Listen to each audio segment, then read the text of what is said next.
First things first, if you want to see how I got this quarantine New Year's Eve look, it's going to be in the eye above, description box below. Check it out. 2020 was a year of like almost like practice, just because I would do my makeup to not go anywhere.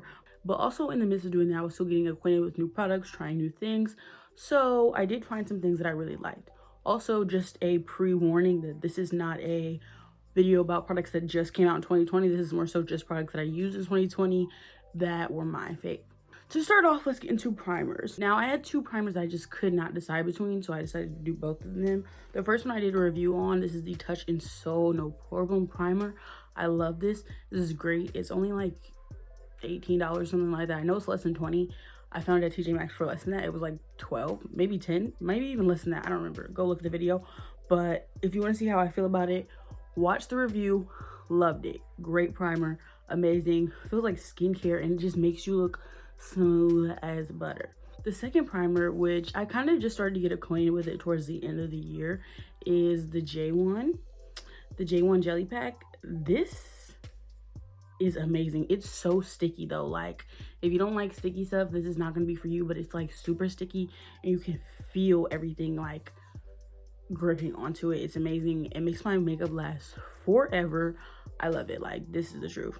All right, after primers, we're going to go into foundation, and I wore like 3 different main foundations this year, but the one that I liked the most was probably Maybelline Superstay.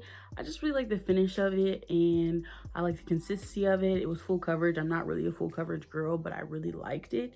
It has a nice range of shades, and it's drugstore, so it's not super expensive. But yes, this is definitely going to be my pick when it comes to my favorite foundation of 2020. Continuing with complexion, I'm going to go into concealers. Now, I did a review on this concealer. I did 2 reviews on this concealer actually, and I had kind of mixed reviews, and I still have mixed reviews because it separates so weird. But the Hydro Camo concealer is just, once you let it dry down, like, when you have to really figure out how to work it. So that's part of the reason it's not like going to have the best review for me, because you have to work with it. It's not just straightforward. However, I do really like it. I have super dry skin, so anything that gives a lot of hydration to me is something that I really like a lot. The shades are wonky and it separates super fast. That's so annoying, but I kind of found shades that work for me. I have to finesse them, but I like it a lot as far as the finish and the feel to my skin.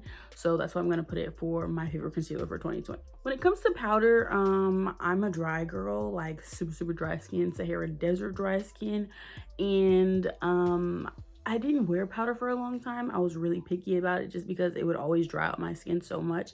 However, this year, this banana powder by Makeup Revolution, she's done what she needed to do. You know, she's not too dry, and she's like the perfect yellow for me. So that's why she's my fave for this year, definitely. Now, this brow product surprised me. Like, this duo took me by surprise because the product that I almost threw out, I've had it for a long time. It's super dried out. However, when I use it, I spray it with setting spray, and it like kind of does something that it didn't do when I first used it. This brow, I don't know what it is though. Like, she been doing what she had to do these past few months, so I'm gonna give her her props. And I think it's also this brush. I use the Anastasia 14 brush with it. They're just unbeatable. Like, they've been doing my brows like really good. Moving on to eyes, the first product, I'm sure if you've been watching my channel, is No Shock Fenty Beauty's eyeshadow primer. I don't understand why people are not talking about it. Like, honestly, I don't understand why this is not everywhere. Everybody talks about P. Louise. This primer is so sticky. It fills in like fine lines. It's amazing. Like, really, it is amazing. And it has no color to it, so it's good. Like, it's universal for everyone. I don't understand why people are not talking about it. It does exactly what it needs to do. I don't know how to describe it. It's the best eyeshadow primer I've ever used. I don't think I'll ever be able to do my makeup without it ever again. I think more people need to talk to it. Let me know if I put you on, because it's the truth, okay? Best forever, the best, not even just in 2020. I'm probably gonna use this forever, like forever and ever. When it comes to eyeshadow palettes, there were 2 that I used this year. They were both collabs actually, and I'm sure you can go ahead and take a guess. The first one is Patricia Bright, Rich in Color, which she had 2 palettes. This is the Rich in Wait, is this rich in color? Yes, this is the rich in color, and then she had another one that was rich in life. I use this palette literally almost every chance I get just because it's so universal. It has neutral shades so you can make neutral looks with it, but it also has like all these different pops of color, and it has glitters. I love the glitters that are packed into this. They're literally some of my faves. I love this palette so much. I could use it every single day. The second palette that I'm going to mention I kind of slept on when I first bought it, and that's Jackie's palette.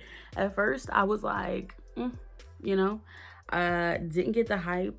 I bought it because I love Jackie, but I'm not really into pinks or purples, so to me this was just like an palette, you know. But I started using it this year and it's the truth. Like, I love this palette. So those are my two fave eyeshadow palettes for 2020. Moving on to lips, I'm not a lipstick girl, so unfortunately I don't have any lipstick in this. However, when it comes to gloss, Spice by MAC, she hit every time. However, this is a classic to me. I love this. This is one of my favorite lip glosses of all time. But hot chocolate, I've had this for a little while and I just didn't use it. I don't know why. I was kind of asleep on it. I think it was because of the glitter flecks in it kind of turned me off. However, you can't really see them when you apply it.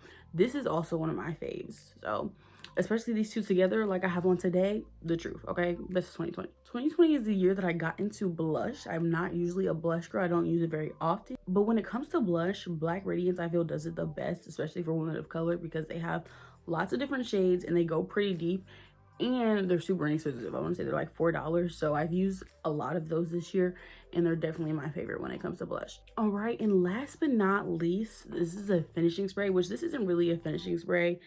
I really use this throughout my makeup, in between every step, and it helps everything last way longer and it comes together way better. And it's my primer water by Smashbox. I love this. I use it after I prime, I use it after I use foundation and concealer, and then again after powder. So I use it multiple times throughout my routine. I have dry skin, so I always make sure to refresh, but I like this one way better than a lot of the other ones that I've been using. An honorable mention is my favorite eyeshadow brush this year. This is the Luxie 231. I have not done a single look without this brush. I love it. Love it, love it, love it, love it, love it. Those are all my faves of 2020. If you like them or agree with any of those products, let me know below. If you disagree or you have other things that you think should have made the list, or things that are your favorite, or you want to know why these were my favorite, let me know. You know, comment below, interact with me. I'll be there responding to you guys. If you like this video, give it a thumbs up. Comment below, like I said, if you have any questions or comments, and subscribe.